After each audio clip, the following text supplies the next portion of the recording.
Well, let's talk now about English contenders for the 2021 Star Sports Greyhound Derby. And heading the betting in terms of English contenders, albeit seventh in the betting, is Thorn Falcon, the recent winner of the KAB Maiden Derby. JK, I absolutely love this dog. He is stunning, 39 kilos, brute, great attitude, speed, in excellent hands with Patrick Janssens. It's got everything going for him, hasn't he?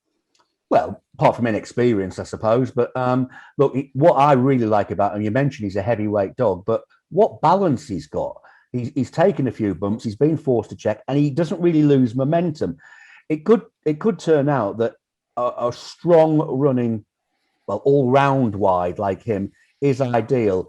Inexperience would be an issue. Remember, before the Maiden Derby, he'd only had the one run in Ireland. So, when he's faced with a wall of dogs, that's potentially going to be very new to him. So there is that concern. But what he achieved what he achieved during the Maiden Derby was fantastic. Whether it was enough for his current lofty position in the betting, pardon the pun, lofty, is open to question, I think.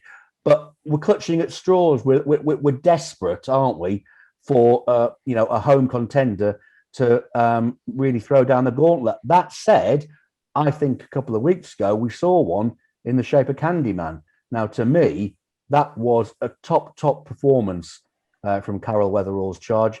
Has proven that all tracks come alike with the form during the Laurels, and just seems to be coming to hand and took to Toaster brilliantly. Wide runners that keep out of trouble around that first bend and are strong, I think, could have a big edge in this competition. A couple of others that are up there in the betting that I wanted to mention. Roxanne Shake went round in a 2050 trial last week, and also Highlight Arkle for the Reeses. I'm so glad they've got another one. Obviously, the sad news that Southwood Jet is out of the Derby lane. But what do you think of Roxanne Shake, first of all? He's a brilliant dog. He'll always do a time on the clock. I suppose you could pick a couple of holes in his form. He got well beaten at Nottingham earlier in the year by Collier Line, but he was flying at the time. And then, of course, it did go pear-shaped for him during the Laurels when that competition looked to be at his mercy. But, put him on the clock, I'm sure he will go with the very best of them, English or Irish. Highlight Arkle, I'm glad that you mentioned, because I think he's not getting the credit for his victory on Tuesday that he deserves.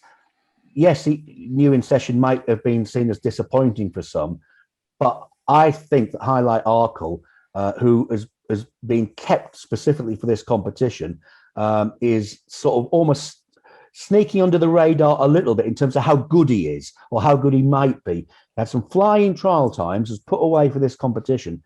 And although maybe in running people thought new in session might beat him, I think he needs more credit for that victory than he's been getting.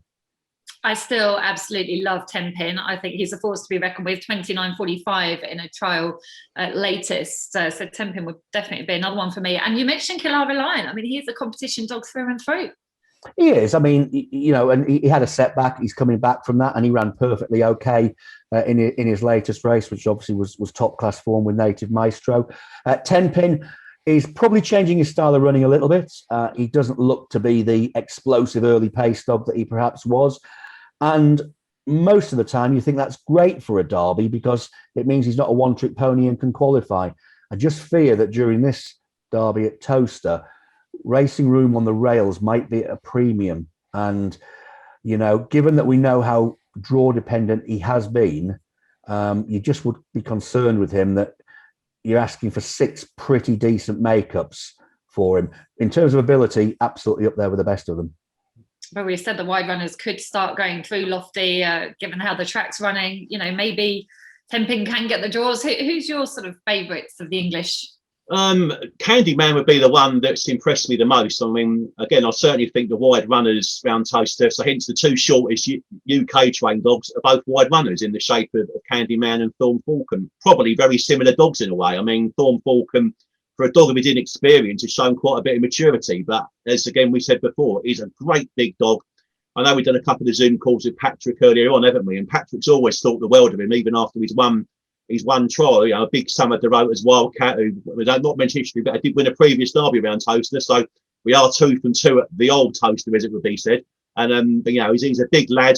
only had one race in Ireland in a sweepstake over at Ennis Corby. But his brother actually won, I think. I don't know if his brother's a better dog or not, but say a dog that Patrick saw an awful lot of. And, but the inexperience, I think, surely with very few miles on the clock, might well find him out. But he's certainly a dog who would be up there. Candyman, I agree again. I mean, how he got beaten in A4 on debut at Sheffield, you'd be scratching your head if he put back to him that night, wouldn't you? Haven't seen what he's done since. Probably would have won with Laurels again and gone at A1 at the first corner, was flying home and got a bit more early pace around Toaster as well for him. So he's certainly one I'll be looking at as a matter of interest. We're not forgetting who was the big gamble for the Derby after winning his maiden with Bocco's Belly. He set the world on fire. He only won a maiden in Italy at Central Park, but won it by like 12 lengths and took off.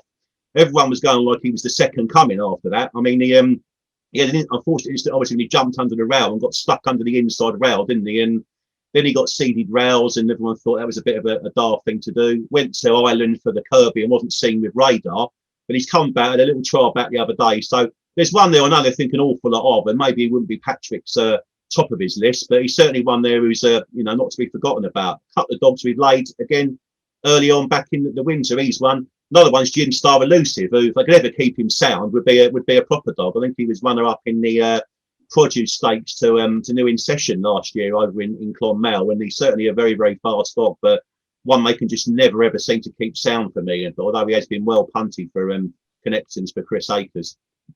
Yeah, you mentioned Patrick's team, incidentally. His top pick of his would be Collier Lion, based on the fact that he's obviously very much competition proven. We better bring in, and I can see him sat there quivering with fear about our English dogs. Who's worrying you, Ian? I tend to subscribe to what JK said. I like Highlight Arkle a lot. I think he has gone a bit under the radar despite running so well over the last few weeks. His run at Hove, I think it was about 3 or 4 weeks ago, was very impressive. And then he's backed it up with his 2 runs at Toaster. I know he's picked up by Beach Avenue. There's no shame in that. Beach Avenue could literally catch pigeons, and he did dig in the other night. He showed as much about pace as determination, and even a small bit of jealousy, and there's nothing wrong with that. I don't mean it in a bad way. I don't mean it in a derogatory way. I mean it in a sense where he was racing out front the other night. He didn't want to be passed, and he stuck his neck out and he went and landed the spoils. Thorn Falcon, my fear is the grade and the inexperience. It was a hell of a run the other night, and I think he's a really nice dog. He's 85 pounds or 39 kilos, whatever you want to talk about. He's no question. He's one for the future. I just think this might come too soon. From Roxham Chic is an extremely talented greyhound. If he continues to trap, big player. The problem is he throws in those 1 or 2 little that one mistake. He's where New In Session was last year. That he'll put in 2 or 3 great runs and then put in a bad one. Candyman is no question a very, very fast greyhound. It's worth pointing out he did his run in the first race the other night, which was that's not the way it's been going. The faster times have been happening in the latter races. 29.26 was a hell of a run. Okay, he only beat New In Jacko by 4 lengths, and I dare say the Derby winner should be beating New In Jacko by more than 4 lengths, but it was still a hell of a good run. My fear is that he is going to find himself in races down the line against the likes of Beach Avenue, The Machine, some of our really strong running trackers. And then you could have the likes of Knocknabull, Dearjet Sydney, Native Maestro going out in front. Trying to pick them up is not going to be easy because these are dogs that really get 550 yards and have that blistering speed to the third bend as well. The one you haven't mentioned is Ballymac Gable. I think is an interesting run for Mark Wallace. I was impressed with his trial. He was a dog that was definitely short in Ireland last year in a sense where he was flying to the third bend, not quite getting home. He was picked up in the final of the valuable on race take that ran at Shelburne Park. He ran so well in the Juvenile Derby to get to the final. He had beautiful early speed, but he's out of a TV trophy winner, Ballymac Bonnie. He's a brother to great name that. If he has strengthened up and his trial was good enough the other night, didn't seem to be stopping to the line, just don't be surprised if Mark Wallace got a real tune out of this dog. He's a really nice type. And of course, we all know a few people involved in it. My own cousin's actually involved in it. I know Dave Lawrence is involved in it and some real, big players in the greyhound industry apart from them. So it'll be interesting to see how well he goes. And of course, Tenpin, I have to mention him. I do think he's changed his style of racing. The fact that he's going to be dependent on the inside is a problem because of the likes of those 3 or 4 dogs at the top of the market that are well found. Dearjet Sydney, Knocknabull Sid, Native Maestro, but I think he is very talented. Others, Jim Star Elusive, I'd have to put a line through him. I just can't see how he's going to stay right. And be at his very best to a derby. You know, history suggests he can't do that. Same for Clara Lyon. I just don't think he's quite up to winning an English derby. I think he'll go well. I don't think he'll win an English derby. Warzone Tom was very impressive tonight. I think we have to mention him. Rabbit Liz, I'm sure to get a good tune out of him, and he's still open to improvement. Just don't be surprised if he shows plenty. I think he'll face far tougher tests than he did the other night. I think it was a race where it was set up beautifully for him, and he got to the front. I'm not sure how often he'll lead in very top company. The time was still there, JK. Of course, we didn't let the Irish keep their track record for too long, did we, at least? No, and I'm not sure how long Warzone Tom will keep it either.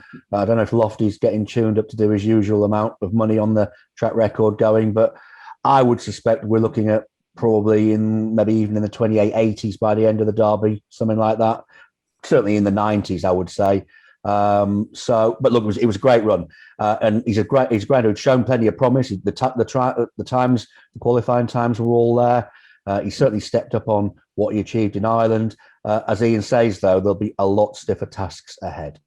One thing I do want to say very quickly, JK, about the English contingent, from going around the kennels, I still think there's a few to come that we haven't seen yet. Obviously, the Irish have shown their hand because they've had to come over and trial. But even, yesterday I was at Lee Field's kennel, and for example, he's got one that Ian may know from Ireland called Adele's King, who's a real youngster, and that could be the problem. But he hasn't unleashed him yet, were his words. And he's a brother to his KAB Derby maiden finalist, Tommy's Ranger. And I just think there might still be one or two to come. Oh, I agree. I think there are definitely more to come. And I think what you'll find is, look, going into the Derby at Nottingham last year, Southwood Jet would not have been on many people's radar. He'd been impressive, but it was a bit of a almost, so what's he beaten? Well, he kept doing it all the way through to the final. Guaranteed that there'll be greyhounds like that come out the woodwork. Northern Flat winner, pacemaker Ted, greyhound improving at a rate of knots. At the moment, I wouldn't have him in top Derby class, but if he finds another 2 or 3 lengths with the pace that he's got, who knows? Well, thank you very much for now. In just a moment, we'll be talking more about some of the other anti-post markets available with Star Sports and what we think of Toaster as a Derby venue now with all the changes.